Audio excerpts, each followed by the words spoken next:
algunas ex autoridades, los alcaldes, ¿no?, de Santa Cruz.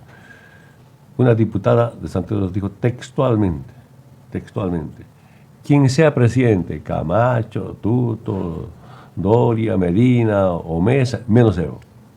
¿Y por qué? Si Evo es presidente, nos van a meter a la cárcel. Sí. Que están reconociendo que son corruptos. Claro. ¿No? Claro. Ayer han venido a informar acá, desde Santa Cruz. Claro.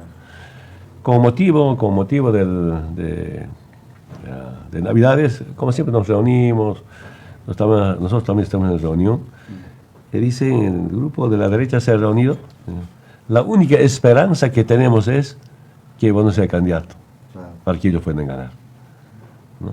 Y las encuestas demuestran, claro, ¿no? Yo estaba el día 31 de diciembre, como siempre, ¿no? Nos aportábamos, compartir con los compañeros de seguridad.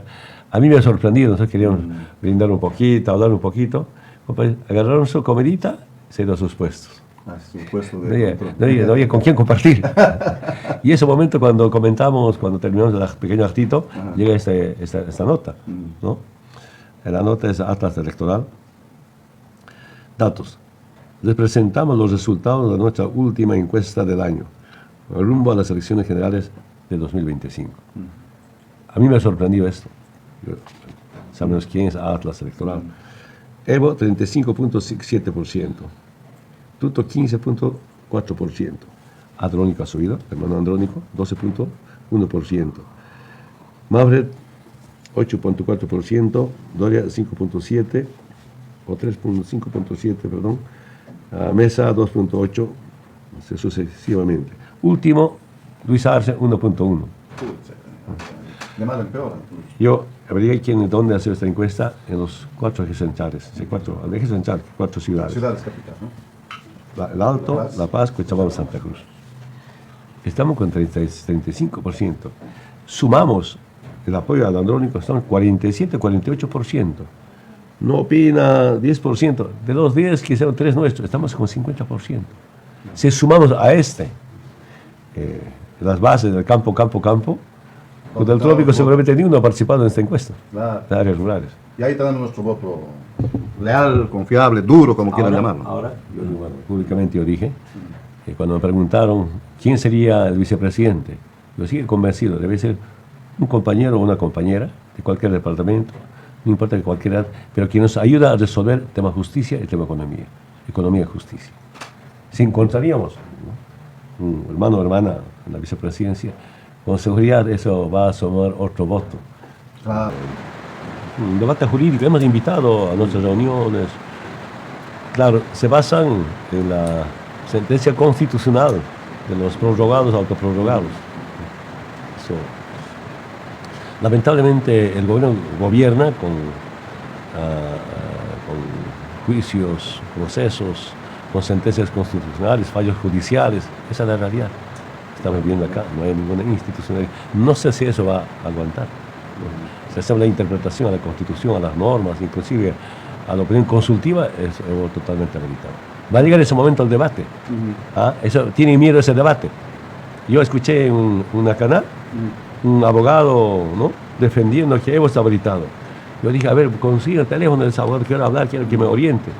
Sí, han conseguido, este es de la derecha. Está bien, pero la derecha defendiendo que Evo está habilitado. Claro. Es buen abogado, pues. Defendiendo lo legal. Lo legal, solamente legal. Entonces, ¿por qué quieren deshacerse de Evo? Si es matar, mandar al exterior. Si Evo sigue siendo aquí, entonces Evo sigue siendo candidato. Y repito otra vez, cuando dijeron, ¿no?, nuestra única esperanza es que Evo no sea candidato, así puede ganar la derecha. Y el Lucho se presta a eso. Está prestando. Bueno, vamos. Y Bolivia han tenido para los informes de los organismos internacionales los niveles de inflación más altos, ¿no? Y en Argentina con la agravante de que incluso los salarios mínimos, entiendo por lo que me comentan los compañeros ahí, son menores que el salario mínimo nacional, es incluso menor que el de Bolivia, y la inflación de los alimentos es aún más alta. Y además ha sido sostenida durante los últimos años y eso ha dificultado mucho la posibilidad de que las familias puedan planificar. Yo cuando hacía la conversión más o menos de peso argentino a boliviano, por ejemplo, el kilo de carne está 80 bolivianos. Kilo de carne, Kilo de 80. carne, Acá está 80. entre 45 y 50. ¿no? Depende de dónde. Ya en Santa Cruz estaba llegando a más de 55. Una vez le comenté, Presi, que estaba incluso en los supermercados había llegado a más de 60. Y hubo ahí un tema muy raro. No es un producto de primera necesidad ni nada, pero la Coca-Cola. Una Coca-Cola de 3 litros. Ajá, el refresco, la Coca-Cola de 3 litros que acá debe estar a, no sé, 15 bolivianos, póngale la más grande. 20, entre 15 O bueno, y 20, póngale. Allá llegó a estar a 100 bolivianos. Caramba, Una 100. Coca-Cola de 3 litros. Entonces, ¿qué pasaba? Sí, llamamos Coca-Cola de aquí a Argentina.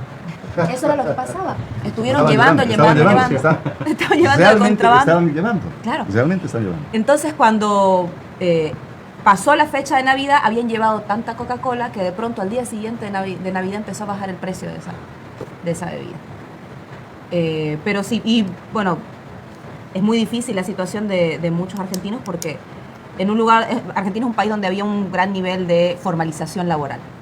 Y hoy día las jubilaciones tampoco están alcanzando para mucho. Hay muchos recortes presupuestarios en materia de protección de seguridad social, de acceso a salud, de servicios además que se brindaban, por ejemplo, para personas con discapacidad. Entonces eso está recortando mucho el nivel de vida de los argentinos. Hay más pobreza ahora, ¿no? En Argentina. Y es notorio. No. O sea, por ejemplo, y eso también lo vi en el gobierno de Macri. Usted a veces pasaba por las calles de Buenos Aires, Presi, y veía familias completas con sus cosas afuera en la calle. O sea, no era gente que estaba en situación de indigencia, era gente que por la crisis había terminado sin casa y estaba con todas sus cosas ahí fresquitas en la calle, recién salidas sin casa. O remate de banco o venta de casa obligatoria. Entonces todo eso es como algo que uno mira con cierto temor, ¿no? Porque además lo traspasa a los indicadores nacionales y los organismos internacionales, eso hablábamos también con usted, Presi. La CEPAL diciendo que los niveles de los 33 países de la región que analizaba el último informe de la CEPAL, en 23 había disminuido la inflación. Solamente en 10 había aumentado, pero los más alarmantes eran precisamente el caso argentino y el caso boliviano. Son los dos países donde la inflación se esperaba que incluso supere los 2 dígitos. Y además lo llamativo de eso era que, contrario a lo que decía el presidente en su última intervención pública, pues el presidente dice, no, la inflación es un fenómeno que se está dando a nivel regional. Mentira. La CEPAL está diciendo, la inflación disminuyó de forma generalizada en Latinoamérica, solo en 10 países aumentó, pero solo en 2 países esta inflación supera los 2 dígitos. Y eso es Argentina y Bolivia. Sí. Sí, y eso, sumado al anterior tema, y ahí es el aporte político, esas son cosas que usted las vio venir, Presi. Creo que ese es principalmente el ensañamiento del gobierno. Que había muchas cosas que yo admito, yo no las veía venir. O sea, cuando a veces discutíamos con usted, Presi, y hablábamos las cosas, a veces yo era escéptica, decía, ¿será que realmente va a empeorar tanto el panorama económico? Y usted decía, sí, porque van cayendo las reservas de gas, porque van cayendo las reservas internacionales. En el deterioro democrático, yo recuerdo que usted hace mucho ya, el 2022, empezó a alertar sobre el plan negro, el 2022, 2023, el 21. Y yo en ese momento, le soy honesta, Ramiro, dije, ¿será así? O sea, yo dudé. Y el año pasado ya nos encontramos con el tiroteo y se fueron cumpliendo cada una de las cosas que usted fue advirtiendo. Y no es que usted tenga una bola mágica, sino que los liderazgos tienen la capacidad de proyectar qué es lo que va a suceder. Sea por las capacidades que tiene de experiencia, de articulación. Y creo que eso ha sido finalmente lo que destapó la ira del gobierno, ¿no? O sea, un Evo que ya el 2022 rayó la cancha y dijo, nosotros somos un proyecto político distinto a lo que está sucediendo en este momento el gobierno. Porque desmantelaron el proyecto de industrialización del litio, porque están deteriorando la democracia, porque están deteriorando la economía de los bolivianos y ese proyecto no representa más. Esos conflictos, por ejemplo, yo y probablemente muchos compañeros no los vimos venir en su momento y usted sí. Y eso creo que es importante reconocerlo. Cada una de las cosas que usted fue advirtiendo, aunque parecían en ese momento difíciles de creer, fueron sucediendo una a una. Yo a solas hablé 2 o 3 veces con Lucho, el presidente, el tema económico. Y es un plan de emergencia. En plan de emergencia hay que tomar en cuenta que no tuviéramos gas ya. Entonces, nada. Por eso permanentemente me he planteado un encuentro nacional. Todos pongamos al hombro para salvar Bolivia económicamente. Y peor todavía si hablamos de la matriz energética. Tal vez más tarde vas a comentar esto. Vamos. Presidente, tenemos también la visita de Daniel Flores. Él es economista, hace análisis económico nacional y también internacional. Es muy importante que podamos comentar también una serie de datos que hemos tenido publicados esta última semana desde el Instituto Nacional de Estadística en relación a la situación, primero, de comercio exterior. Ya tenemos un panorama bastante claro de cómo ha sido la gestión 2024 en relación al comercio exterior. También a la inflación, algo que está afectando sin lugar a dudas al bolsillo de todas las familias bolivianas en todos los rincones del país. Y en base a eso que podamos también revisar si esas proyecciones que ha planteado el gobierno mediante el presupuesto general del Estado, que se ha terminado autorizando vía decreto supremo, sin haber pasado, digamos, por el tratamiento legislativo correspondiente en la Cámara de Diputados o en la Asamblea Legislativa, si es que esos supuestos se van a cumplir o si vamos a tener un crecimiento como el que proyecta el gobierno o un crecimiento, digamos, como están proyectando organismos internacionales, ya sea un adelanto, Adriana, en relación a lo que dice la CEPAL, o realmente lo que está viviendo la población boliviana en relación a temas muy delicados como el de la inflación, ¿no? Adelante, Daniel, adelante, porque la gente sabe que en su casa, uno va al mercado, compra arroz que te cuesta 500 bolivianos, 500 y pico de bolivianos, ya lo decía Adriana, vas al mercado a comprar carne con 50 o 55 o 60 bolivianos y otros productos lo mismo, ¿no? Ahora, dicen los panificadores, quieren incrementar a 0,70 el pan, que ya lo han reducido además, hay que decirlo, ¿no? Ya lo han reducido, ya no es tan grande, es mucho más pequeño. Y si los transportistas sobre eso incrementan el precio del pasaje, Dios nos libre, o sea, estamos jodidos realmente, pero ahí tú tienes un panorama macroeconómico, económico de Bolivia, Daniel. Bueno, lo que te puedo comentar en relación a la inflación, este dato, el último dato que ha salido del Instituto Nacional de Estadística es que la inflación acumulada de enero a diciembre en este año 2024 en Bolivia llega al 9,97%. En anteriores programas nosotros habíamos proyectado a la población que íbamos a tener una inflación de 2 dígitos. Entonces el 9,97, digamos, faltan prácticamente 0,3 puntos porcentuales, casi llegamos a los 2 dígitos, pero aquí siempre es necesario recalcar la metodología y de dónde sale este número, porque en base a entender de dónde sale ese 9,97 podemos comprender realmente cómo calcular correctamente la inflación. De acuerdo al índice de precios del consumidor, ese índice de precios del consumidor considera 397 productos de la economía boliviana.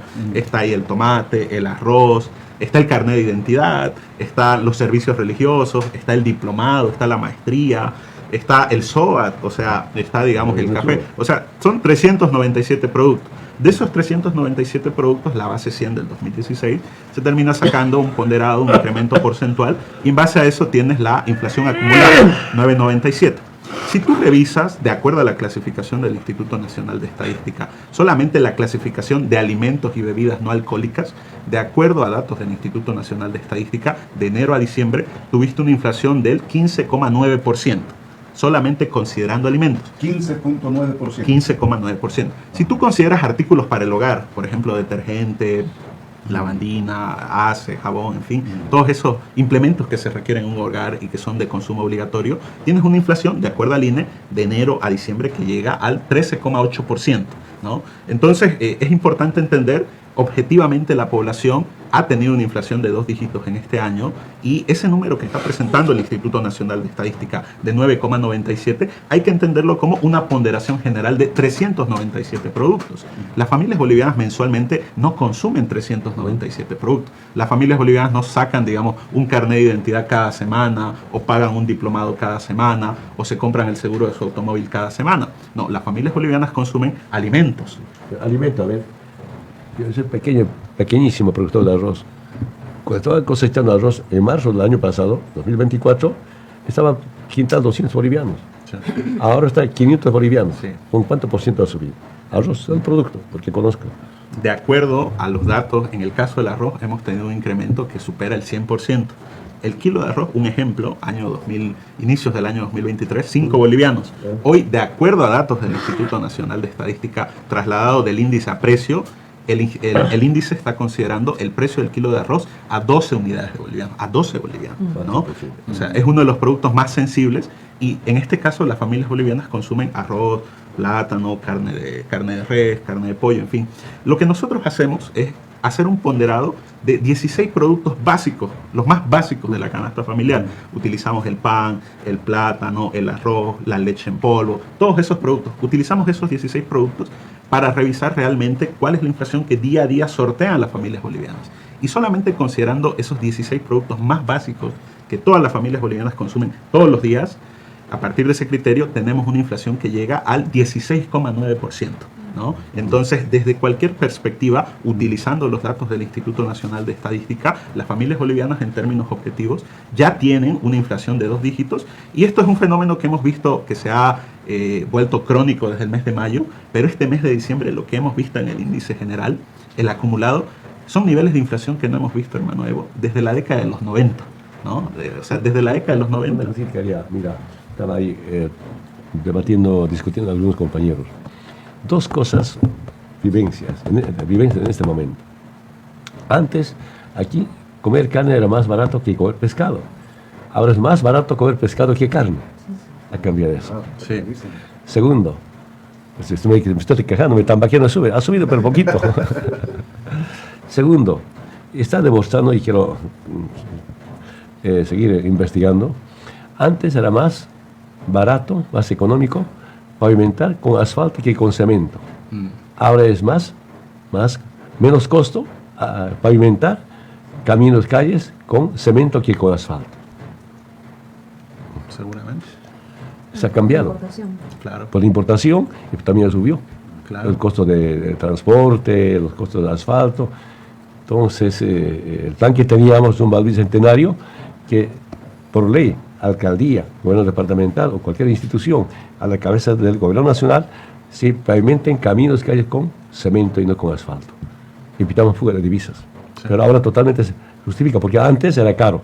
Con cemento era más caro que con asfalto. Ahora con cemento es más barato que con asfalto. Perdón, aquí estamos viviendo eso. No, claro, es parte de la vivencia de la población boliviana.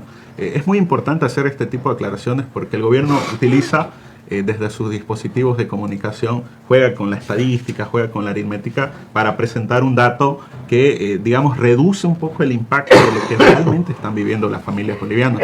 Yo menciono esto porque desde el punto de vista metodológico, si nosotros calculamos correctamente la inflación, no deberíamos tener solamente el cálculo de los 397 productos, deberíamos tener un IPC general, un IPC territorial, un IPC que considere los productos más sensibles de la canasta familiar, como se hace en Brasil, como se hace incluso en Argentina, como se hace en Perú. ¿Qué es lo que dice el gobierno? La inflación se ha incrementado porque ha subido el precio del flete marítimo.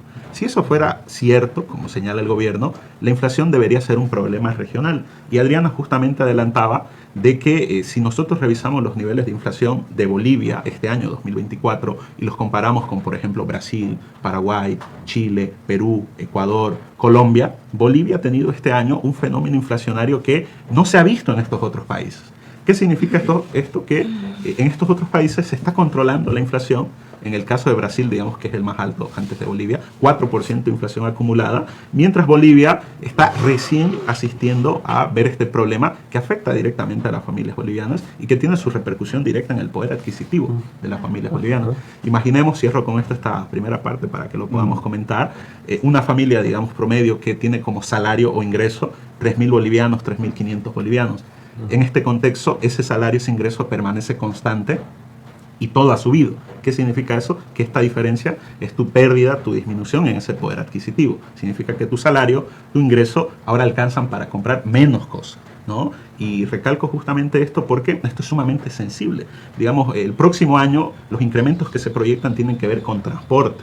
Y esos incrementos de transporte van a tener una repercusión aún más mayor, ¿no? Entonces, es sumamente importante comentar esto en relación a de dónde sale ese 9,97 y por qué en este momento las familias bolivianas ya tienen una inflación de alimentos, de artículos para el hogar, que llega al 16, al 13%, de acuerdo al orden que les he dado, ¿no? Lo que yo estoy haciendo es utilizar los criterios de clasificación que tiene el Instituto Nacional de Estadística, entendiendo que detrás de ese 9,97 hay un promedio de 397 productos, desde en los cuales está una polera, la papa, el pan, un diplomado, un carnet.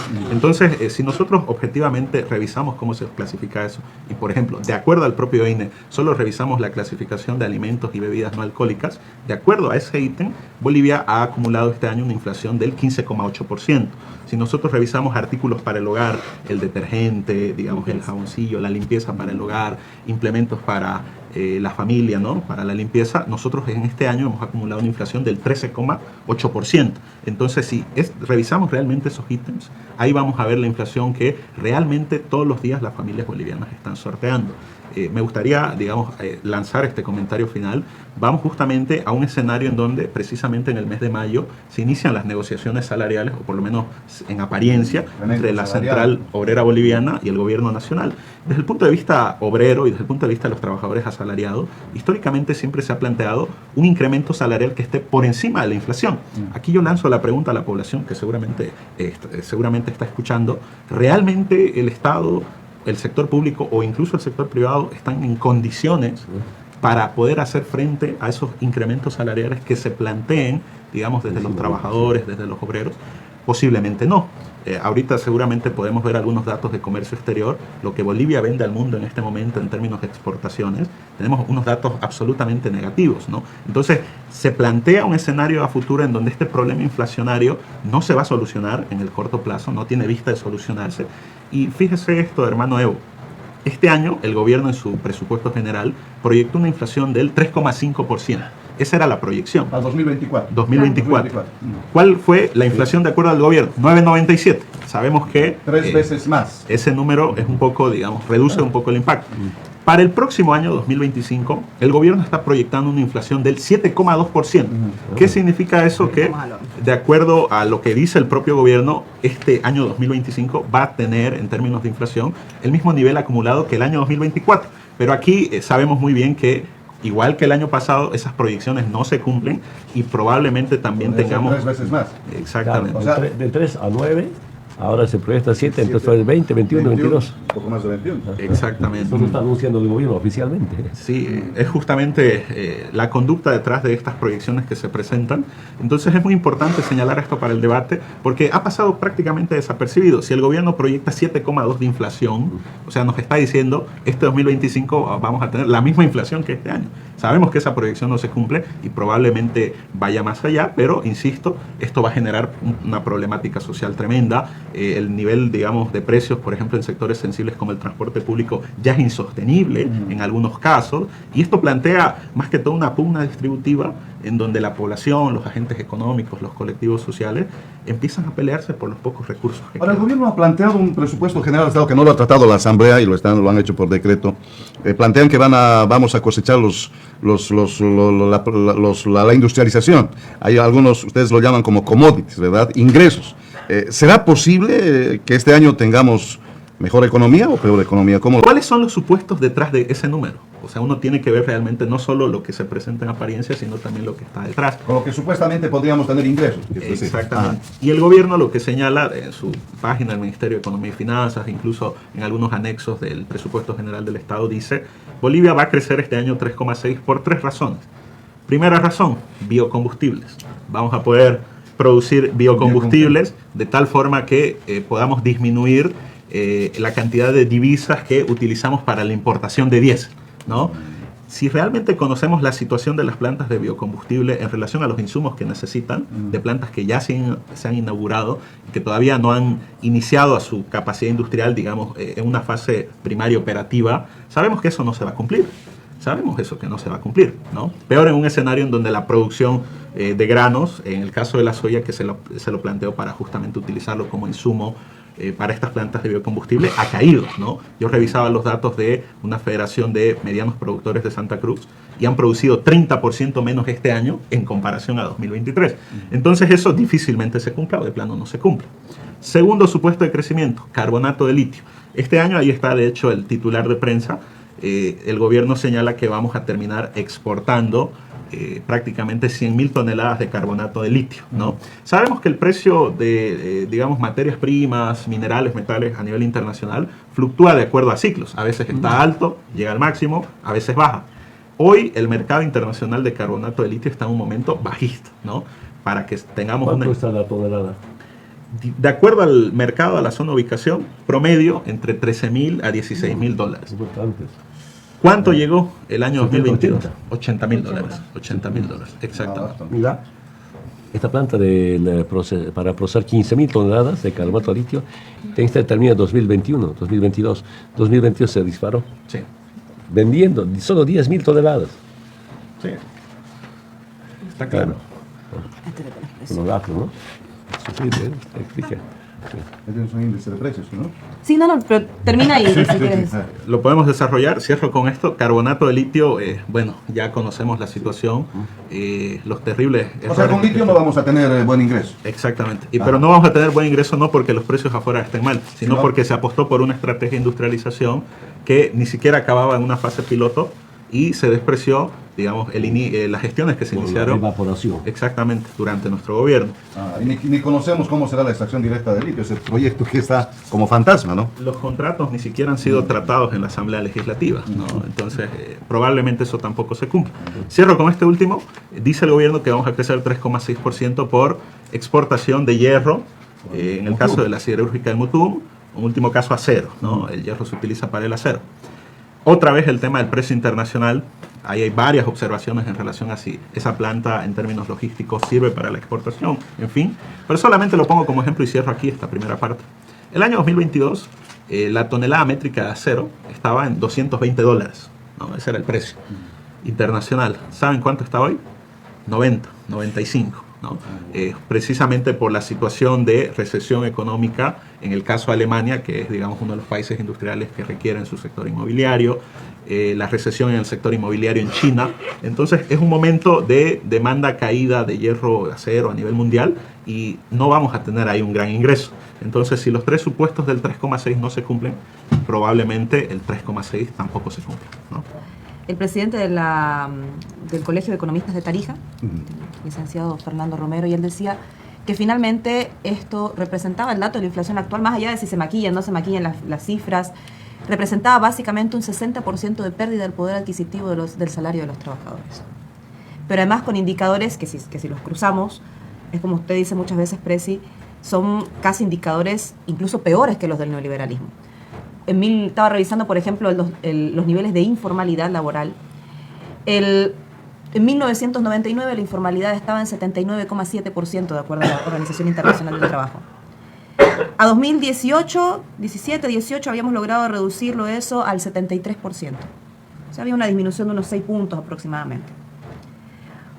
El año pasado, la OIT informó que habíamos nuevamente recuperado y llegado, incluso superado. Ya estábamos alrededor del 80% de la informalidad laboral.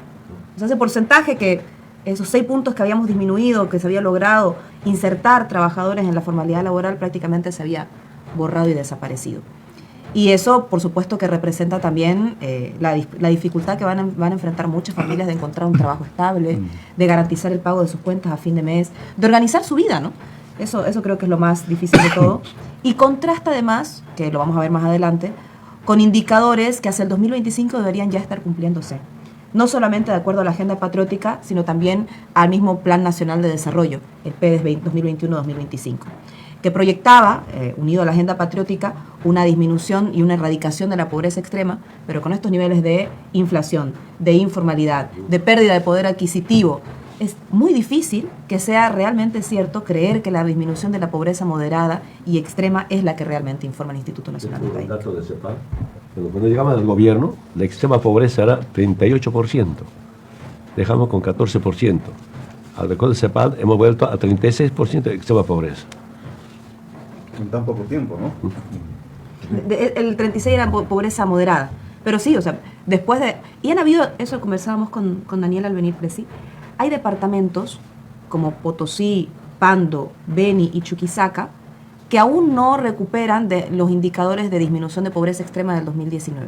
O sea, la pandemia fue un quiebre en la economía y la actual crisis económica, que mientras los otros 5 departamentos ya relativamente equilibraron los índices de pobreza extrema, estos 4 departamentos continúan con índices de pobreza extrema incluso mayores a los del 2019. Y no vemos ahí ninguna acción efectiva del gobierno. Hay algo de fondo. El presidente insistió durante, recuerdo mucho, lo conversamos en el último informe de gestión del 2023, del 6 de agosto. Él en su discurso hacía un esfuerzo muy importante por demostrar que para ese año se habían alcanzado los indicadores del 2019, es decir, habíamos logrado superar la crisis económica de la pandemia y que en algunos indicadores incluso se habría superado la gestión del Hermano Evo. Ese intento de construir un relato político finalmente se cae cuando uno ve que tanto disputan la autoría del modelo, la paternidad del modelo. Usted dice, no, en realidad fue que Evo aplicó mal el modelo. Bueno, cuando Evo aplicó el modelo funcionó. Sí. Sacó a más de 3 millones de bolivianos de la pobreza, hizo pasar el Producto Interno Bruto de 9.500 millones de dólares a 42.000 millones de dólares. O sea, el modelo funcionó. Claro. Y cuando está en las manos de quien pelea a ser autor del modelo económico, se le cae la estantería. Entonces, es difícil sostener eso, es difícil creer que... Usted habla del padre, yo el padre, y quién será la madre, no sé. Bueno, la madre es la lucha del pueblo boliviano, tanta... Usted muchas veces lo ha dicho, sangre, presidente, yo soy el no. papá, Bolivia es la madre. Solo dije lo que el pueblo ha pedido. No puedo. Sí, y esas Recuerdo que contradicciones- Lucho decía, ¿no? Yo incluso hice mi tesis o no sé qué proyecto para atribuirse que era suyo el modelo En su económico. último discurso, el presidente decía, este modelo costó construirlo y fue construido en 6 años de mi vida académica. Exactamente. Y hay un esfuerzo recurrente por hacerle creer al país que el modelo económico no viene de la lucha del pueblo boliviano, sino que se construyó detrás de un escritorio. Ajá. Que No lo sé hizo si es él, vanidad. que lo hizo él. Claro, no sé si es vanidad, Ajá. pero bueno, yo creo que es importante porque además hay un reconocimiento de la gente de que la economía en determinado momento funcionó y nos permitió proyectarnos. La Agenda Patriótica fue el primer esfuerzo de planificación donde se miró el país y el futuro a una proyección de 10 años plazo. Proyecto. Y en esos 10 años plazo teníamos un conjunto de 13 pilares, yo voy a hacer énfasis en algunos para evaluar algunos indicadores. Y Pero costó muchas reuniones, además, ¿no? Yo recuerdo que ha habido muchas reuniones para construir los 13 pilares de la Agenda Patriótica. y no eran solamente, o sea, la agenda patriótica no eran indicadores solamente no eran números. Había detrás de eso un sueño que era la erradicación de la pobreza, pero a la industrialización del país, el desarrollo de nuestra tecnología, el conquistar, porque había una filosofía también, que es la filosofía de nuestra Constitución, de garantizar que los servicios básicos sean realmente derechos humanos y que no sean una mercancía sometida a la oferta, a la demanda, y que el Estado tenga realmente la obligación de garantizarlo. Entonces, la Agenda Patriótica significó un esfuerzo de planificación que creo no merece ser abandonado aunque esté No, siendo para nada. cumplido. A mí me gustaba mucho cuando se decía que Bolivia iba a ser el centro energético de Sudamérica. Creo que proyectábamos eso muy bien. En materia de industrialización, coincidiendo y atando lo que decía Daniel, es probable que los recursos naturales estratégicos, más si son no renovables como los hidrocarburíferos, tiendan a disminuir. O sea, eso puede suceder. Pero cuando veíamos que se crea el Ministerio de Energía en 2017, si no me equivoco, Presi, y desde el 2012 empieza la planificación del proceso de industrialización del litio, nos damos cuenta que había un esfuerzo para que, si disminuía la producción de gas y por tanto disminuían los recursos, estos dos sectores, energía y desarrollo de la industria del litio y otra parte del desarrollo de la industria de hidrocarburos con la urea y el amoníaco, tengan la posibilidad de contener esa disminución de recursos estatales. Lamentablemente nos encontramos con que el 2021 el gobierno toma la decisión de abandonar esta estrategia de desarrollo de la industria del litio, una estrategia que empezó en 2012, que empezó con 4 plantas piloto, con cloruro de potasio, luego carbonato de litio, luego venían los cátodos y finalmente las baterías. Las 4 plantas piloto fueron entregadas. Hasta el 2019 ya habíamos culminado la construcción ya de la planta industrial de cloruro de potasio, con mercado seguro de fertilizantes para el Brasil. Que procesaba 350.000 toneladas al año. Y que además, y ahí, justo porque, ¿sabe qué pasa? A veces uno dice, no hay la gente, no hay quien aguante un carpetazo. Ajá. Justo me encontré, cuando estaba viendo todo este tema del litio, un informe del Diario del Gobierno, ¿no? De Ahora el Pueblo, del 23 de mayo del 2021. Y ahí todavía había un esfuerzo de hacerse parte de la gestión del compañero Evo y decían, el proyecto retoma su avance tras estar casi paralizado durante un año. La planta industrial de carbonato de litio, Yanine Áñez la dejó en producción al 30% de su capacidad de producción. El año pasado, cuando en marzo más o menos fue el presidente del Senado, Andrónico Rodríguez, a hacer una inspección, Andrónico hace una conferencia de prensa, ¿saben cuánto la tenían? 35%. O sea, ¿cómo puede ser que en 4 años de gestión, 3 años y medio si quiere, pase de 30 que la dejó Yanine a 35? Eso quiere decir que abandonaron el proyecto original. Y lo mismo pasó con las plantas de extracción de materia para carbonato de litio, porque en abril del 21 emiten esta resolución administrativa que aprueba los lineamientos para evaluación de alternativas tecnológicas para la extracción directa de litio. Ahí, cuando anuncian la extracción directa del litio, el 2021, aquí tengo una nota de prensa, donde el ministro entonces, Franklin Molina, decía, el objetivo de la extracción directa de litio es que lleguemos al 2025, este año, produciendo no solo carbonato de litio, decían, sino cátodos, un paso más, y llegar hasta la elaboración de las baterías. Con la extracción directa podemos hablar de producción de cátodos para el 2024 y baterías para el 2025. Y hoy no tenemos más que 2 o 3 papeles. ¿Qué pasó? Yo tengo acá. Bolivia producirá 100.000 toneladas de litio en 2025. 100.000 toneladas. ¿Cuánto va a haber? ¿No? Esa es la 40 toneladas. Sí. Ni siquiera está produciendo de la planta piloto. La planta piloto tiene capacidad de producir 1.000 toneladas al año. ¿No? Y nosotros, la industria que terminó el año pasado, anteaño pasado, en diciembre, con bombas, festejaron, todo el año no ha producido nada. Esa planta que tenía que producir 15.000 toneladas al año. Esa planta que está terminando en 2021. Termina anteaño pasado, noviembre, diciembre, año pasado, 0. Perdone. Yo solamente decir, hasta el año pasado lo único que estaba produciendo era nuestra planta piloto. Sí, sí. Es lo único que ha funcionado. Y con nuestra plantita piloto habíamos logrado percibir, y con los otros desarrollos a nivel también planta piloto y la industrial de cloruro de potasio, 144 millones. Eso es lo que dejó Evo, ¿no es cierto? Para ser explícito. Sí, la extracción directa de litio es un papel enviado a la Asamblea Legislativa para que se firme. El problema es que nos perdimos. Y ahí eso es lo que más duele. Porque lo que decía usted, los años más altos de precio de carbonato de litio, 2022, 2021 y 22 y 23, perdón, el precio incluso llegó a los 80.000. Luego se estabilizó en promedio en el 2022 en 68.000, el 2023 en 46.000, ahora estaba en 13.000 este año en promedio. O sea, teníamos buenos mercados que no lo hemos aprovechado. ¿Quiénes lo aprovecharon? Al lado nuestro, con piscinas, ¿no? Argentina, No fue con extracción directa. Sí, piscina. Con la tecnología de piscinas, Lo que estábamos haciendo, ¿no? lo que estábamos haciendo y desarrollando, Argentina entre 2022 y 2023 logró captar, porque ahí la regalía es muy pequeña, no es ni el 1%, logró captar más o menos 1.400, casi 1.500 millones de dólares. Pero Chile, que tiene unas regalías que superan el 40%, había logrado captar más de 13.000 millones de dólares. Mientras, bueno, sabemos y nosotros que teniendo piscinas, teniendo los recursos más grandes de litio del mundo, no hemos hecho en absoluto. se cruzaron los intereses familiares y nos vendieron la idea de que se haría un cambio de tecnología que aceleraría el proceso de industrialización.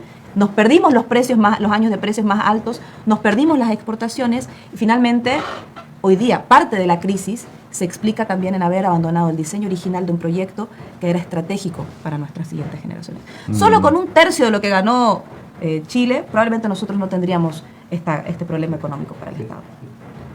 Paralizando el proyecto inicial.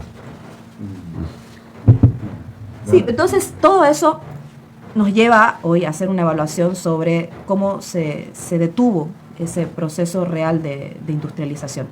Porque yo creo que el proceso de industrialización con sustitución de importaciones que promueve ahora el gobierno... Pero esa era nuestra iniciativa, yo planteé eso. Eso, claro, es parte del plan, pero era dar el valor agregado a los recursos naturales y no a los productos agropecuarios. Esa es la diferencia. Esa es la diferencia. La diferencia está en que el gobierno ha planteado una agenda de industrialización para procesos más pequeños. Procesos que podrían probablemente hacerlo los privados, quizás hasta en asociación con el Estado. No hay problema. Pero ellos se han puesto a industrializar en pequeña escala cuando lo que genera recursos es la explotación y la industrialización de nuestros recursos naturales estratégicos: litio, hidrocarburos y energía. En la exportación de energía, el año pasado empezó la exportación de energía principalmente al norte argentino, pero gran parte de los proyectos de generación de energía renovable, principalmente hidroeléctrica y eólica, han sido paralizados. Y eso hoy también impacta en nuestra economía. En eólica nada se ha aumentado, ¿no? Ninguna iniciativa mejorada. Yo digo de manera sincera, ante el gobierno, ante el pueblo, ante el mundo entero. 200 años de fundación y refundación, no tenemos nada que festejar. Hicimos, faltando casi unos 7 o 8 años, la agenda patriótica, rumbo al Bicentenario, nada se ha cumplido. Esto, por si acaso, está blindado con una ley, ¿no? Los 13 puntos. tema servicios básicos. 100% de bolivianos con servicios básicos. Especialmente agua potable, energía y internet comunicación. También comunicación terrestre, construcción de caminos. Solo nos faltaba 3 caminos de tramos grandes. Trinidad Guayaramín, 500 kilómetros. Yo personalmente fui, agarré el carro para saber. Ese camino pavimentado pasaba por 3 provincias, ¿se imagina? De 2 puentes, tienen que construir grandes. Digo, Mamoré, cerca de Trinidad, casi 2 kilómetros, hubiese el puente más grande de toda Bolivia. Y ya estaba con un proyecto que costaba un poquito más de $100 millones.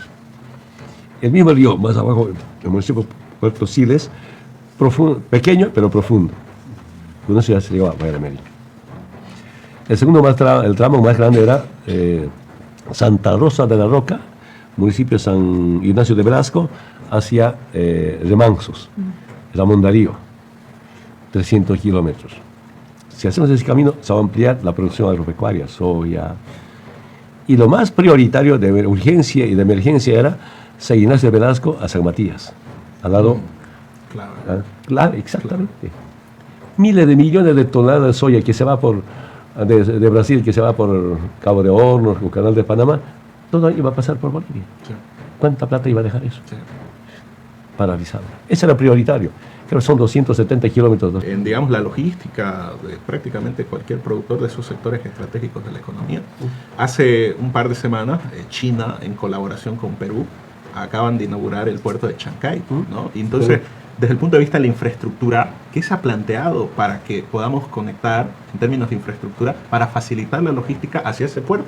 O sea, estamos otra vez, digamos, navegando entre las tinieblas porque no hay una perspectiva estratégica clara de cómo reactivar la producción en Bolivia, fomentar la producción en Bolivia y en base a eso resolver los problemas sociales de la economía boliviana, ¿no? Eso es algo sumamente importante porque, como usted señalaba, hermano Evo, la carretera es importante. La carretera es importante, la infraestructura. Pero sin combustible, prácticamente es como un cuerpo sin sangre, digamos, ¿no? O sea, tienes que garantizar y ver todo el entorno de negocio para el productor, tienes que revisar todo el entorno de negocio para el Estado en los sectores estratégicos. El Estado tiene que participar en litio, en minería, en hidrocarburos. No tiene que estar industrializando la papa frita, no tiene que estar industrializando, digamos, la yuca, ¿no? Entonces, esas actividades hay que dejarlas al sector privado y podremos generar mecanismos de asociación público y privada en donde se aprovechen esas oportunidades y ese trabajo que va a quedar ahí. Pero el Estado, desde mi perspectiva, tiene que apostar siempre a los sectores económicos estratégicos, porque a partir de ello el Estado, mediante ello el Estado consigue divisas y puede financiar su inversión pública, puede hacer política social, puede hacer redistribución del ingreso, todo lo que no hemos tenido justamente estos 4 años, precisamente por esa situación, ¿no? No, comparto totalmente. Ahora, inclusive el año pasado llegó a ser, vino una autoridad importante de Brasil y tenemos plata para ese camino. Ahí está. Tenemos esa plata. Ha venido a buscar a ABC, ministro Montaño. ¿Cuál es el problema de fondo? Por debajo, insinuando cuánto por ciento van a ganar, qué comisión va a ganar. Ese es el que perjudica. Ese es un tema de fondo. Sí. Ahora, China, cuando vino al G20, ¿no? Ofrece inversión en transporte. Sí. ¿Cómo no aprovechar eso? Mira, a ver, bueno, ahora hablo como viejo, no me gusta eso.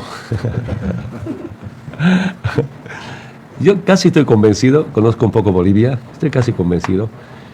Tenemos que desarrollar, tal vez ya no es generación Evo, tal vez su generación, tal vez sus menores de ustedes inclusive, obligado va a ser construir tren de alta velocidad, eléctrico, más ecológico, en una cruz andina.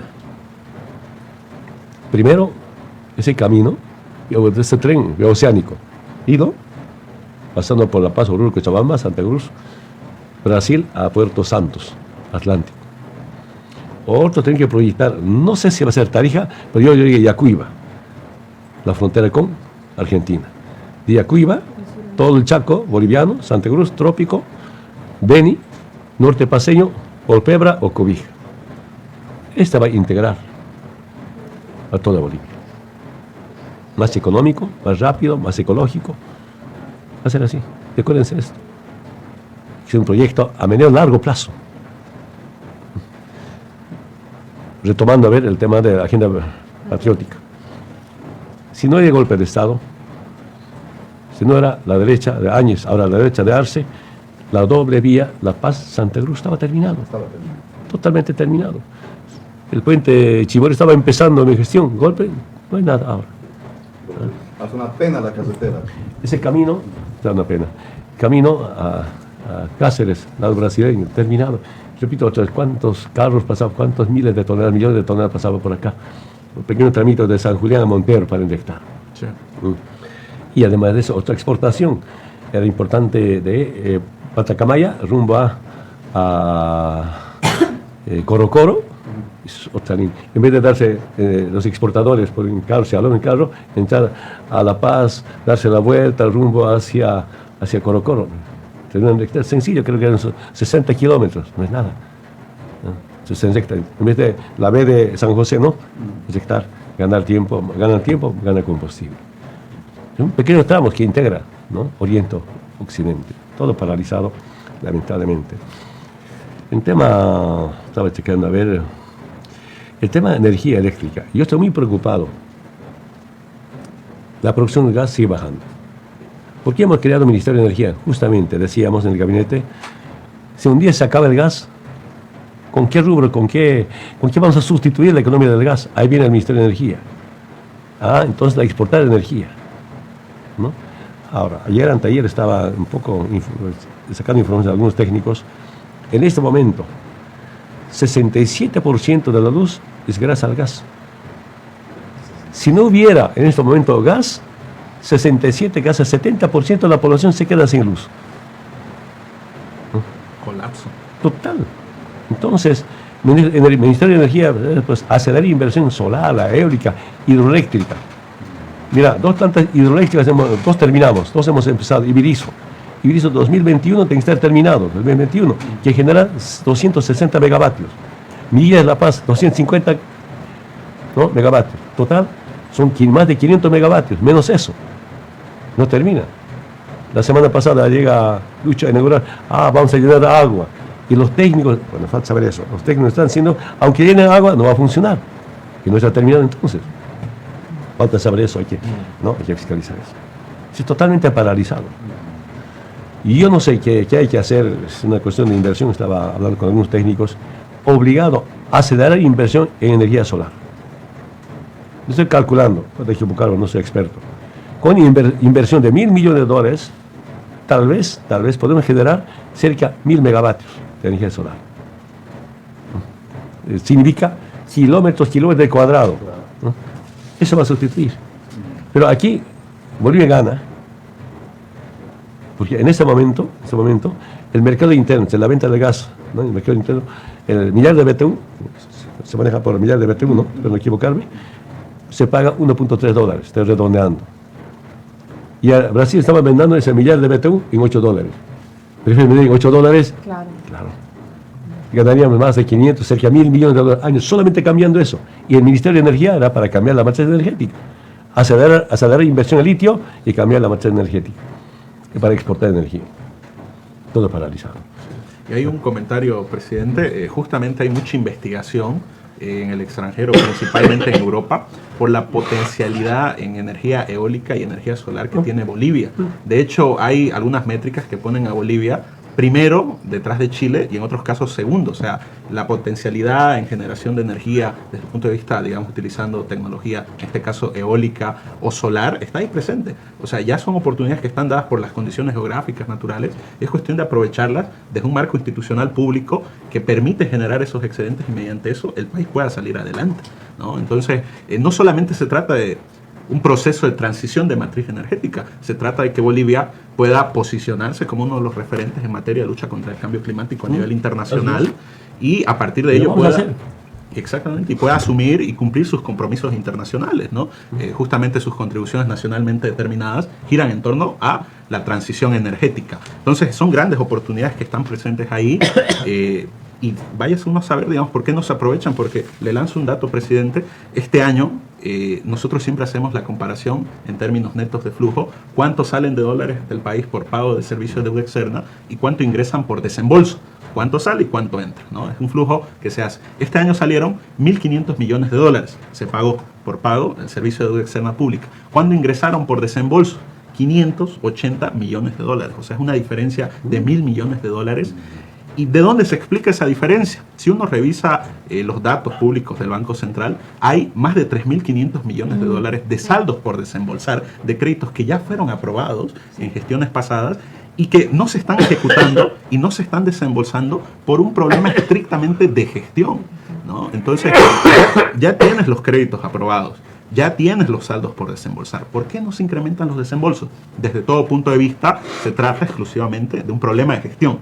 Por eso hay más dólares que salen del país y hay menos dólares que ingresan. Por eso tenemos este año, hasta el mes de noviembre, 593 millones de saldo negativo en nuestra balanza comercial. El año pasado llegamos a 600 millones. Entre 2023 y 2024 estamos con otros 1.000 millones de saldo negativo en balanza comercial que gastamos en importaciones y que no pudimos compensar por las exportaciones que tuvimos, ¿no? Entonces, ¿qué es lo que indica eso en relación a los desembolsos que he mencionado por el servicio contratado de deuda externa y los datos del saldo comercial de la balanza comercial?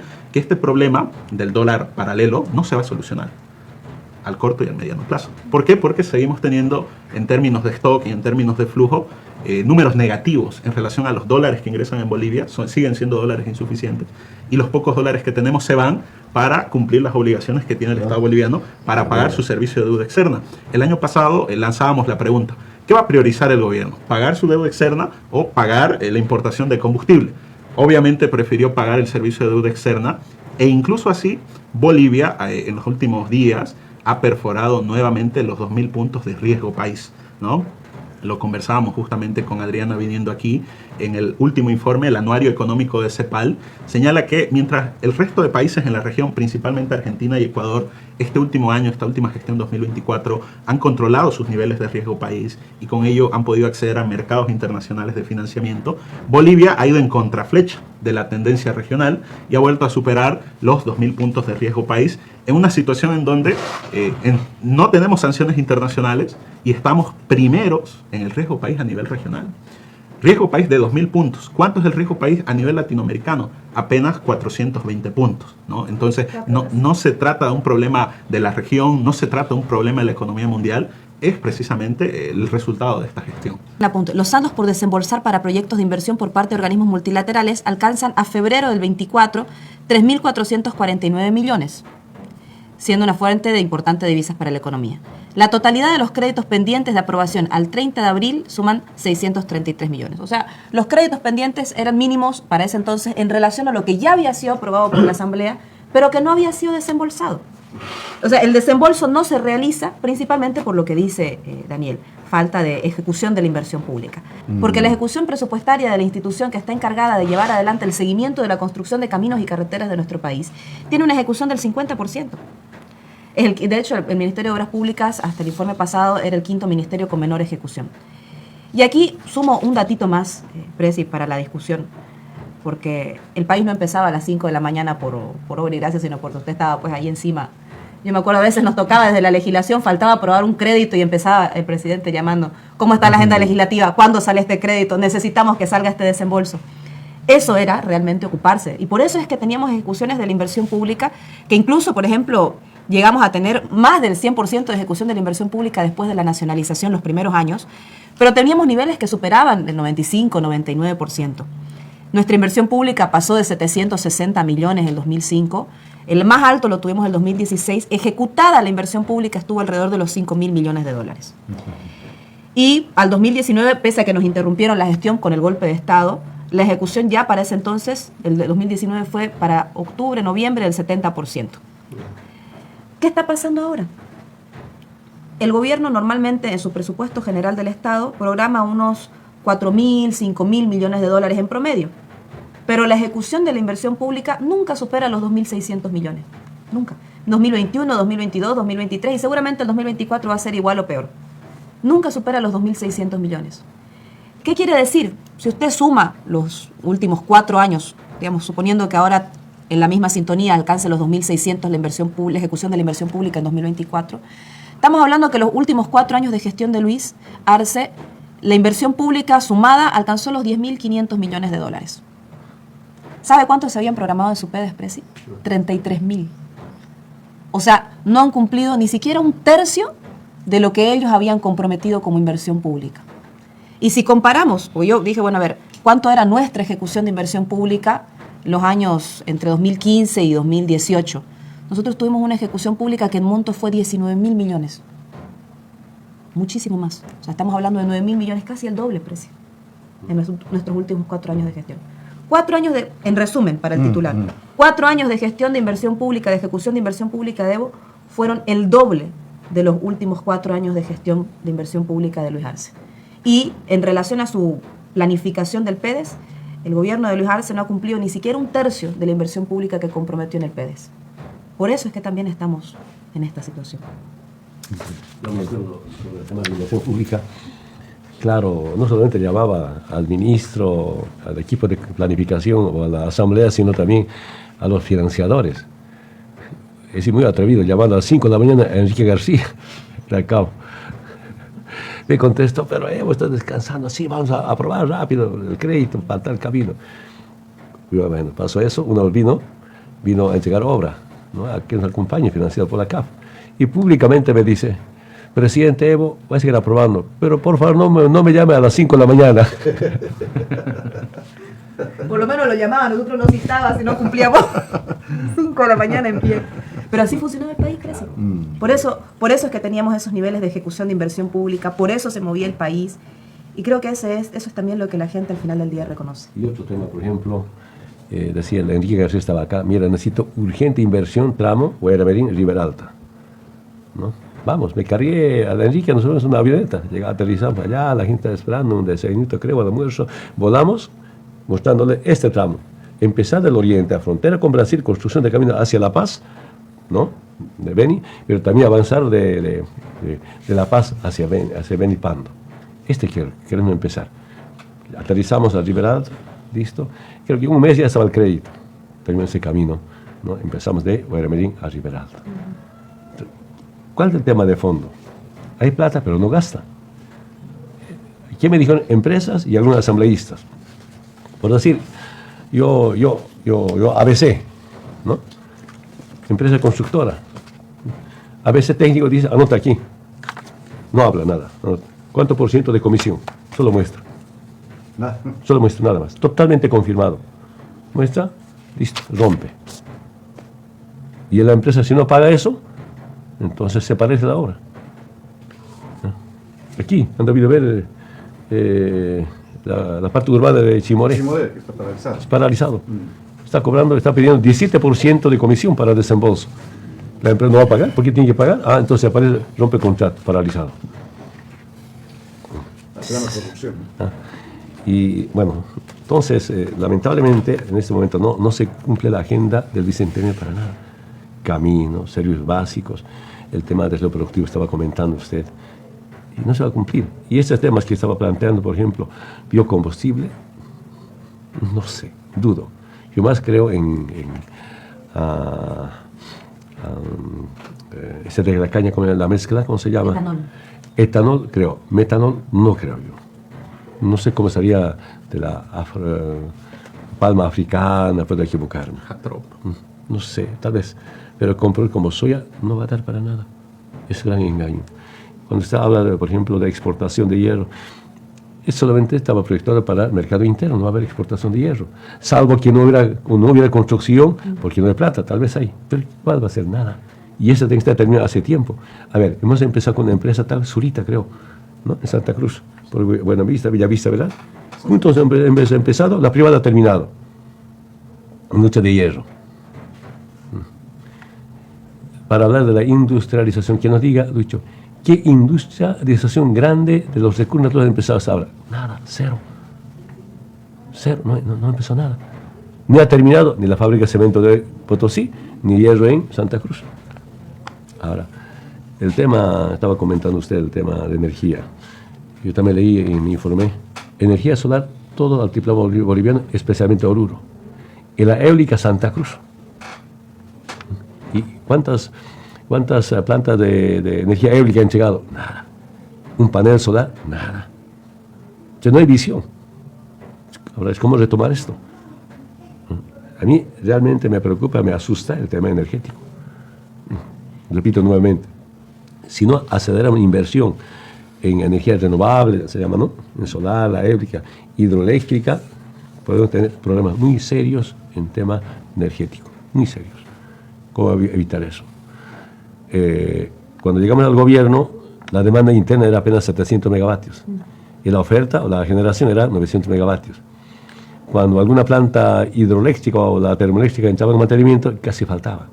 Yo saludo a algunos empresarios, me reunía con la Confederación de Empresarios Privados de Bolivia, a veces venían a la Palacio Quemada, a veces iba a su federación, a su oficina, debatíamos. Uno de ellos, ¿quién será? No me acuerdo bien.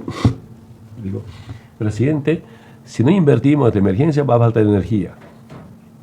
No puede faltar energía, pues. Algunas pequeñas plantas termoeléctricas de 60, 80 megavatios. Pero ahí viene la propuesta de cómo repartir focos ahorradores. Hemos hablado con 60 o 70 megavatios, nos hizo ahorrar eso. Entonces, mientras invertimos en termoeléctricas. Está bien, de emergencia, pero era también acompañar con las más plantas hidroeléctricas, termoeléctricas. Yo reconozco, hace un error, ¿no? 1, 2 era suficiente, no 3 como hicimos grandes, que generan como 500 megavatios. Una inversión de 1.300 millones de dólares en generación de energía la que hicimos precio.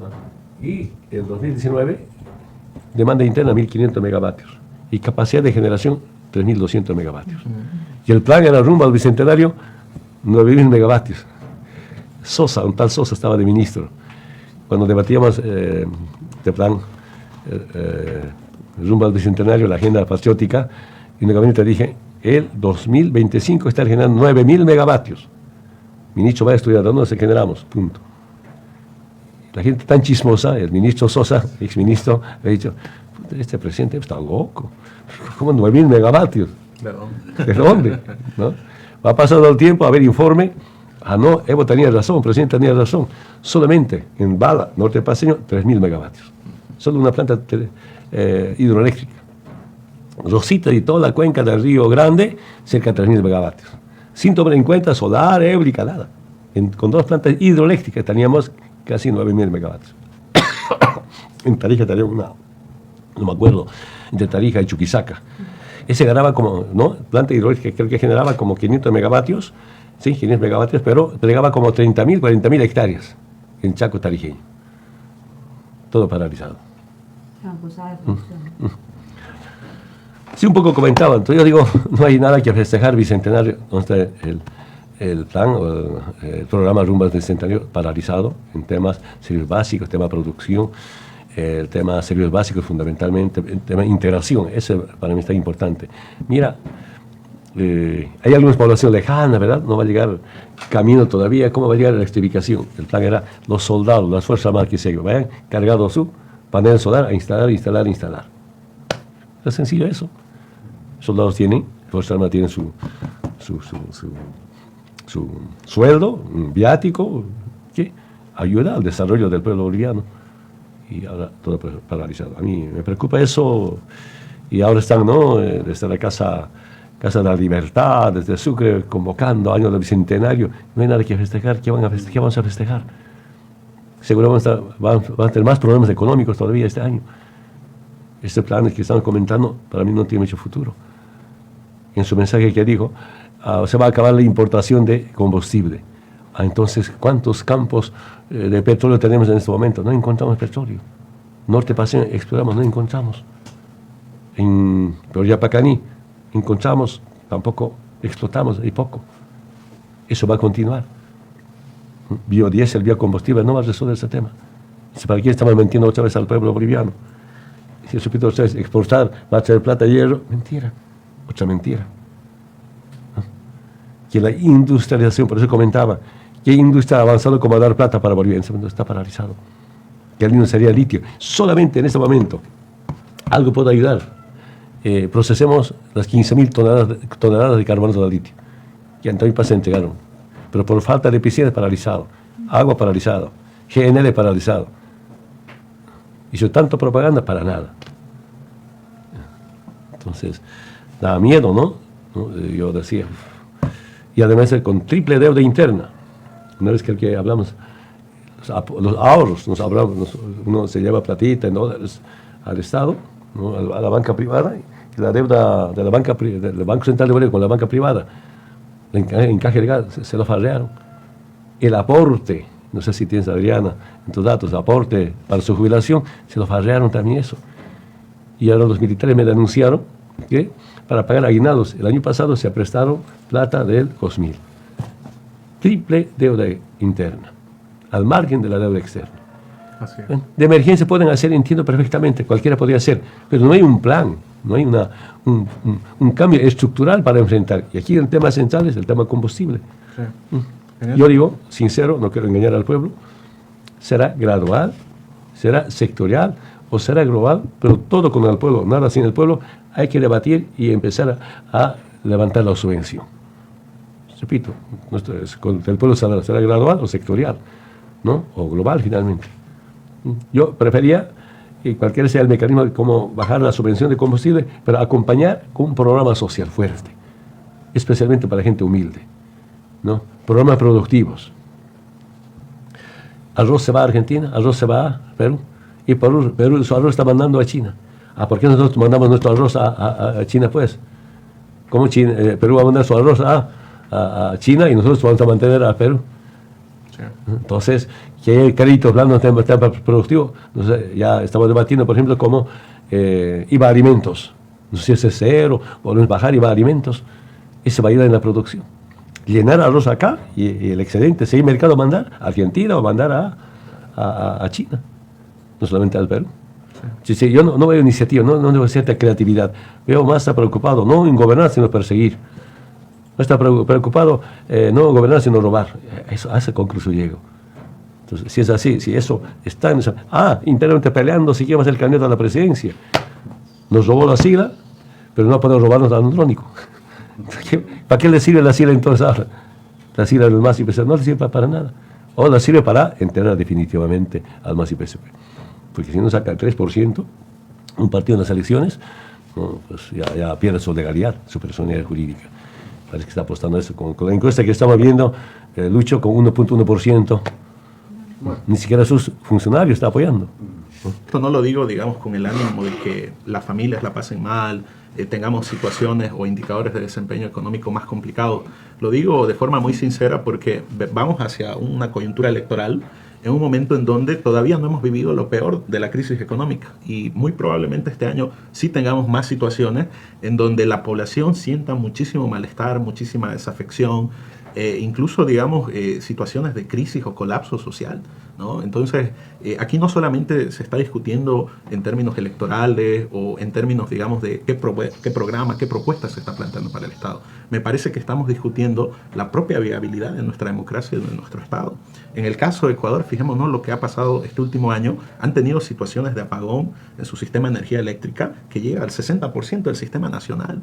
O sea, un país prácticamente colapsado, sin energía eléctrica, ¿no? Si en este momento seguimos con una balanza energética negativa, en donde todos los dólares se van a la importación de combustible y los dólares que recibimos por gas o otro tipo de elemento energético de exportación son cada vez más menos, entonces es inviable. En el último presupuesto general del Estado para este 2025 se están apuntando a 3.000 millones de dólares de endeudamiento externo mediante el Banco Central a través de la emisión de títulos valor. Probablemente no lleguen ni siquiera a 300 millones de dólares, pero el punto principal es, se está utilizando una estrategia, en el caso del endeudamiento, para seguir haciendo lo mismo, ¿no? O sea, se están prácticamente malgastando recursos que sin lugar a dudas ya servirían para poder por lo menos afrontar esta situación de crisis económica. Entonces, corresponde desde la responsabilidad asumirlo y decirlo de forma plena.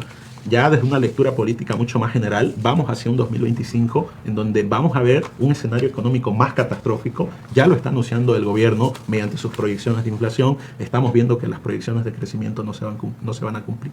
Estamos viendo indicadores de desempeño económico y social deteriorados, el caso de la pobreza extrema, el caso de la desigualdad, el caso de la subocupación, en fin, ¿no? Toda una problemática social y una institucionalidad que está totalmente cooptada y que no responde a las necesidades del pueblo, ¿no? Destrozada la institucionalidad.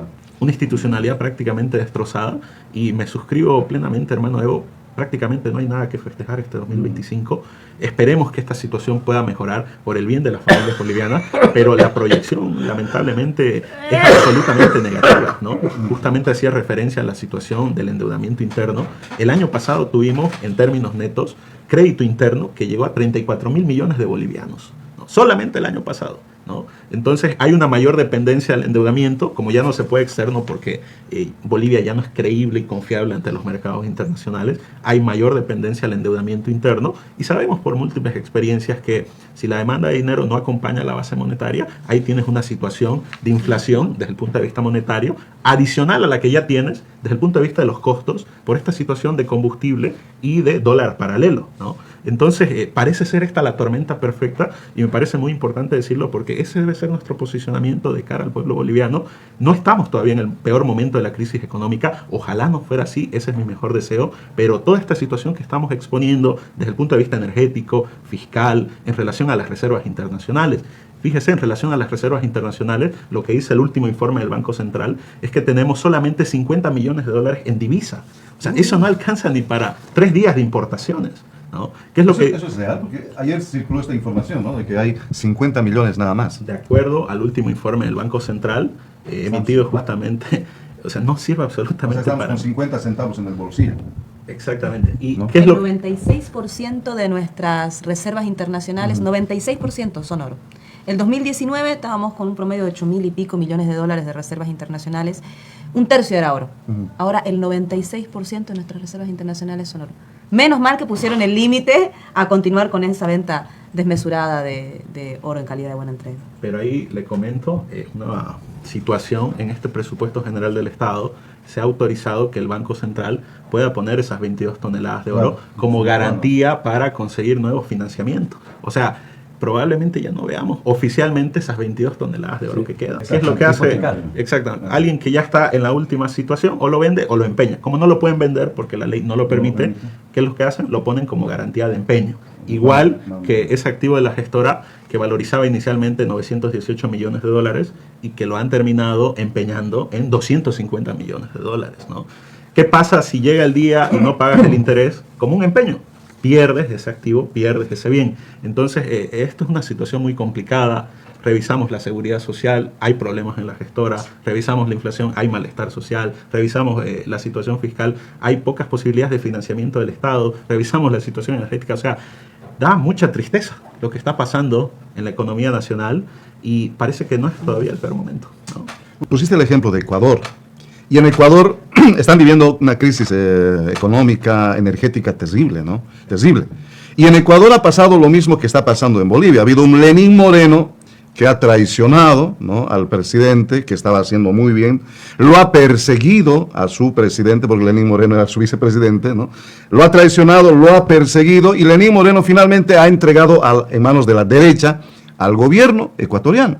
Y la derecha se ha encargado de destruir la institucionalidad en Ecuador, y ahora tenemos un gobierno que termina pronto su gestión, después tiene que convocar a otra, pero en medio de todo un problema social, es decir, pareciera que en Bolivia nos están empujando a hacer lo mismo que en Ecuador, y esperemos que no realmente. Un estado mafioso controlado por grupos criminales, ¿no? La mafia albanesa, las pandillas locales, asesinan candidatos en campaña electoral.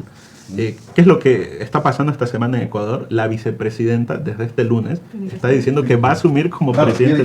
O sea, la institucionalidad está, digamos, ya al límite de su destrucción y tristemente hacia eso. No hay que olvidar que en Ecuador han asesinado, ustedes decían, y hay que recordar muy bien eso. En Bolivia han querido matar al presidente Evo Morales, que es candidato potencial. Están haciendo lo mismo. Ojalá no nos destruyen, igual que en Ecuador. No sé qué opinas tú, Adrián. Para explicarlo de forma sencilla, es la misma receta, ¿no? Tú para hacer un café le pones una cucharita de café, dos, 3 cucharitas de azúcar. Bueno, esa misma receta es la que han aplicado en Ecuador, en Bolivia. Pero el azúcar es dulce. Le han puesto veneno a tu café. No azúcar. Yo quiero diferenciarme en algo porque creo que sí hay algo que celebrar este año. ¿Sí? Sí. A ver, ¿qué celebraría usted? Que se van. Ah, que se van. Que se tienen que ir. Que se tienen que ir, y además confío en que vamos a retomar el proceso de cambio, y así como lo logramos una vez, parece, con usted en 2005, vamos a lograr reconducir este proceso de cambio y recuperar la estabilidad económica del país, el crecimiento y el bienestar de las familias. Yo sí creo que hay algo para celebrar, y es que Con sus se va. autoprorrogados dicen que puede prorrogarse también. Fíjate, hay mensajes de pueden autoprorrogarse. El periodista Eso- Andrés Gómez Vela planteó algunos ejercicios de búsqueda de prórroga, desestabilizando el órgano electoral para que se empantane, sin magistrados, sin vocales del órgano electoral, que se empantane un proceso en la Asamblea Legislativa y eso retrase las elecciones. No olvidemos que a fin de este año termina el mandato de los actuales vocales del órgano electoral en diciembre. Otro ejercicio que hacía Andrés Gómez Vela era decir que como no pueden sobreponerse procesos electorales, a través de sentencias buscarían priorizar las elecciones judiciales y retrasar el calendario electoral hacia las elecciones generales. Y otro escenario que ponía era que se presenten acciones acciones constitucionales, acciones de defensa, que paralicen el proceso electoral por demanda de algún candidato o candidata.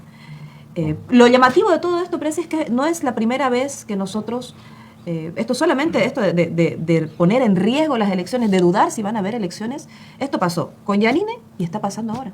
Antes no existía ese riesgo. O sea, íbamos a elecciones y enfrentábamos la situación que teníamos que enfrentar con el respaldo del pueblo boliviano, con su voto, legitimando la continuidad o no de un proyecto político.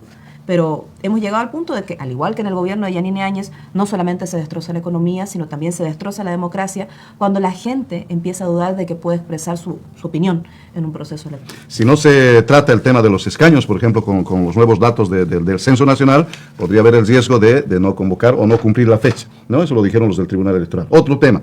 Bolivianos en el exterior. Bolivianos en el exterior no podrían votar si no hay 7 millones de dólares que el gobierno debe garantizar. Imagínense. Esto nos debe decir algo de lo que están planificando o haciendo. Ya me suena cuando el año pasado o anteaño pasado decían los del tribunal que si no se aprueba esto, que si hay primarias no se garantiza. ¿Se acuerdan de todo eso? ¿No? Entonces, a mí me suenan las campanas. Detrás de esto está Estados Unidos. Gracias. Eso no aclaramos. Esta no es iniciativa de Lucho, del grupo, del gobierno. Estados Unidos está manejando para destrozar a Bolivia. Primero empiezan, ¿no?, con prorrogados, autoprorrogados. Segundo, que serían casi la mitad, ¿no?, en las elecciones del mes pasado, diciembre, y ahora intenten completar. Bien planificado. ¿Quién será ese ideólogo que está con el gobierno para perjudicar, llevar a enfrentamiento? Esa es mi experiencia vivida. ¿Qué hace el imperio? ¿Qué hace las transnacionales? ¿Cómo provocar división? Dividiéndonos, dominándonos, sacar nuestros recursos naturales. Y la lucha del fiel obediente es el que representa a Estados Unidos con todo lo que está haciendo. Ese es el tan gringo esto. Yo ya me atrevo a decir, son peleas de los gringos del gobierno en este momento. Estamos viendo eso. Saludo tu optimismo, festejar, ¿no? Eso solo se va a hacer con la unidad del pueblo. Eso solo se va a hacer con la revolución dentro de la revolución. Ya será eso. Yo tengo mucha confianza en el pueblo unido, organizado. Pero se levanta y es imparable. Hay razones. Quiere Simón Bolívar, algo así, si la tiranía, dictadura se impone, la rebelión es un derecho. Algo así dijo, ¿no?, Simón Bolívar. Ese puede darse en Bolivia. No porque quiera Evo, no estoy insinuando eso, porque ya cualquiera protesta protesta públicamente. Si es autoridad electa, ya proceso inmediatamente. Alcaldes, alcaldesas, me están llamando telefónicamente. Un poquito, trata de apoyar sus bases en la línea que mantenemos, ya, proceso. A sus familiares. Demasiado, con cualquier cosa inventa. Y alguna gente se asusta. Claro, algunos somos duros, no nos asusta, eso es parte de la lucha. Amedrentar, intimidar y procesarnos por terrorismo. Tienen más de 100 compañeros detenidos de Cochabamba y de Santa Elena, una pequeña parte, algunos de Oruro, por terroristas. Claro. Es la guerra contra el terrorismo, la guerra fría. Es parte del Plan Cóndor.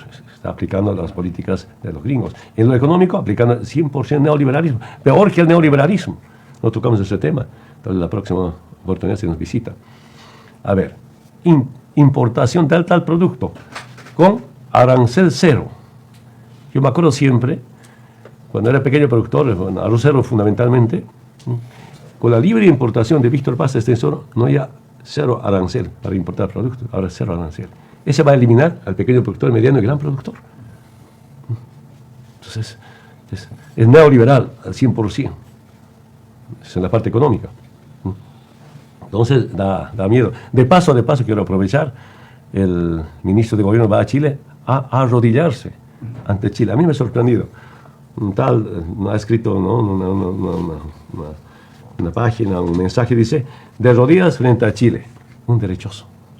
¿Cómo se llama esta vez? Bueno, vamos a hacer propaganda, respeto. Ronald Mack. ¿Cuál es nuestra política como Estado? ¿No? Ciudadanía universal. Se compromete el ministro que no puede entrar ni venezolano, ninguno extranjero de Bolivia hacia Chile. ¿Qué va a hacer con nuestros migrantes? En vez de tocar temas estructurales, pues, estos temas, ¿no?, que no vienen al caso, yo diría, en este momento. Es lamentable. Yo repudio, rechazo esta forma de acuerdos con Chile. No está respetando los derechos humanos de los migrantes, tanto bolivianos como extranjeros. Y yo ratifico nuevamente, nuestra política debe ser esta ciudadanía universal. ¿Cómo es posible que haya libre mercado, pero no hay libre circulación del ser humano? ¿Cómo es eso? Primero debe ser libre circulación del ser humano, es la ciudadanía universal. ¿No? Segundo, yo escuché decir cuando Héctor Arce Saconeta se iba de embajador a las Naciones, a la OEA, tengo información que él va a ir a combatir, sacar a Luis Almagro, ¿no? ¿Cómo es? Almagro, no es Almugre, ¿no? Almagro, sacar. Y ahora Lucho con Olvera se ponen de acuerdo de la mano. Y Saconeta va a asumir la presidencia del Consejo Permanente de la OEA.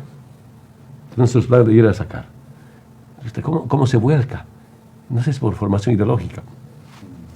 Tal vez hablo mal, pero a ver, yo era admirador de dos dirigentes de la COP, Lechín, bueno, de mucho y casi todo, pero después me decepcionó. Lechín acaba pactando con Banzer. Oscar Salas, del Partido Comunista, después ha sido diputado de Almir y gobierna con Banzer. Cuantos viejos se van a la derecha. Eso estoy notando de Héctor Arce Saconeta. Ya va avanzando la edad, ya se va a la derecha. Es un pacto hecho con Luis Almagro, con la OEA. ¿Saben cómo le expulsaron en 1962, ¿no?, a Cuba? Sí. Por oponerse a ese plan panamericano, se llama plan panamericano, ¿no? Y por aliarse o acercarse a China soviética, creo. Le expulsaron de eso. Después, Venezuela se retiró por dignidad, con identidad. Inclusive Anglo ha planteado como que haya otra institución que no sea dependiente de Estados Unidos. Pero desde acá, en vez de aportar a esa liberación, no garantizar soberanía con dignidad, con identidad, no haciendo el pacto, asumir esas responsabilidades. Otra prueba más, ¿no?, que el gobierno totalmente derechizado. Acuerdo con Chile, habrá asumir la presidencia del Consejo Permanente de la OEA. Es realmente repudiable. Están los documentos, no estoy mintiendo, no estoy engañando a nadie. Claro, lamentablemente eso, la prensa vendida al gobierno no habla, no informa nada de esto, pero estamos viviendo. Este Chile es muy grave, gravísimo. Espera de dignidad ante Chile. Pero además de eso, este año creo que tenemos 3 elecciones, ¿no?, de 3 países. ¿De qué país hay elecciones? No recuerdo, pero se me agarró en curva.